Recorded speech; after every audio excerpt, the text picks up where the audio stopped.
چا سوال کړی ده چې یو کس ته او بلا عذره په سورلۍ باندې سور د موټر کې یا په بل سورلۍ باندې سور ده او دا فرض مونځ کوي، نو زموږ شریعت مطهره دا حکم ده چې بلا عذره فرایض هغه په سورلۍ باندې نشي کولی او جایز نه دي. لهذا یو سړی داسې ده موټر یې ودرولو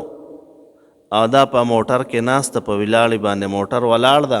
او دا پکې په ناستې مونځ کوي، قبلې ته یې مخ ته، نو یقینا چې بې صحیح ده. ځکه دا موټر دغه وخت کې د دپاره داسې شو لکه تخ یا سورلي د ده دپاره داسې شو لکه د تخ مثال شو، نو په تخ باندې مونځ کېږي که نه؟ که دا ګاډی او دا سورلي روانه ده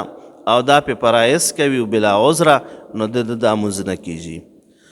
وصلی الله تعالی علی خیر خلقه سیدنا و مولانا محمد و